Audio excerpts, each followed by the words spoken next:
Chris, I'd love for you to share kind of the evolution. We went to local, not necessarily rival high schools, but you've been around the area. I was at Ocean Lakes, you're at First Colonial, and I know there's going to be a lot of people here who have had roots in Virginia Beach. There's a lot of us who are literally born and raised here. We've established our homes here, our families here, our legacies here. So to talk through kind of your backstory of Virginia Beach and entering into this other realm, which is actually fairly new to me in the political sphere of what it is that you work on.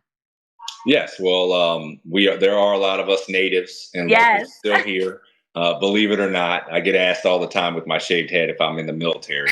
Of course. And I let them know I've never served. But my family has a rich heritage and tradition here. We actually have been, my mother's side has been here in Virginia Beach for over 200 years. Wow. And That's so, rare. yeah, my would start, I guess, with my great grandmother, who was full-blooded Indian, Native American, and we actually have archives to where they were worshiping God because Jesus hadn't got to Princess Anne County yet. Come And on. so they were always spiritual people, not universe, but all they knew was God. They were natives. And my great grandmother, she was Etheridge, the first Indian Black American to work at the Francis Land House in 1912 when it was still a residence. Wow. And she birthed my great grandmother, Charlotte Ann Berry, who my baby girl, 13 months old, is named after Charlotte.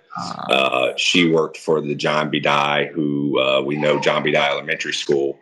She worked for the man when he owned all of that farmland. And so that opportunity led to my mother and her sisters integrating Kings Grant prior to integration. And my aunt, the youngest sister, was the first African-American student athlete in the world to attend Virginia Tech in 1979. Wow. So I've come from a family that's not been timid, not been afraid to bust through barriers. I've never been told it's not your time. I've never been told to wait your turn.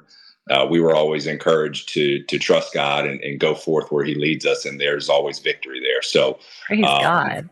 I've grown up here, went to Kings Grant, Lynn Haven, First Colonial, went to Virginia Wesleyan, won a championship. And then this is kind of a faith show. 3 weeks before my junior year, basketball season started, my mom went in for a routine surgery and she didn't come out. And so there I was at 20 years old, a junior at Virginia Wesleyan, girlfriend, working, playing collegiate basketball at a very high level. Virginia Wesleyan was the first school in Virginia, D1, 2, or 3, to win a national championship in basketball. And so I was part of that program. And my world was tossed upside down on a Sunday. She went on a Thursday. She was gone on Sunday. I was wiping blood from her mouth, talking to her. And the nurse said, "Son, your mom's above you right now." And so that was kind of the first real just encounter where all I could depend on was God. My father was broken. They had planned on retiring and drinking lemonade on the front porch like many other Virginia Beach couples. My brother, he grieved a different way, got angry and moved away. And so here I was, a junior at Wesleyan, trying to graduate on time. My best friend's gone.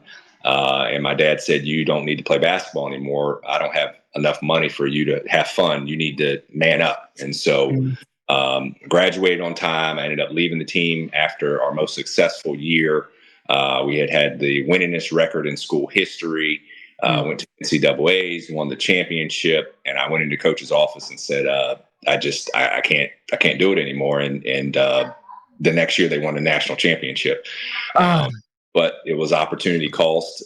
You know, I've been a little more mature in my faith. I probably could have, meditated on I can do all things through Christ. Yes. But at 20, I made a decision and ended up graduating, got into the workforce, worked in the apartment business for a lot of local companies. And I wasn't moving up. My great grandmother at the time, Charlotte, I was caring for her, spending a lot of time with her. And she looked at me and she said, "That ceiling where you're at is not glass, it's concrete." And as you can imagine, her mom lived to be 112. She lived to be 105. She said, "The problem with concrete ceilings is you need a jackhammer to break them, and then the concrete's going to fall on your head."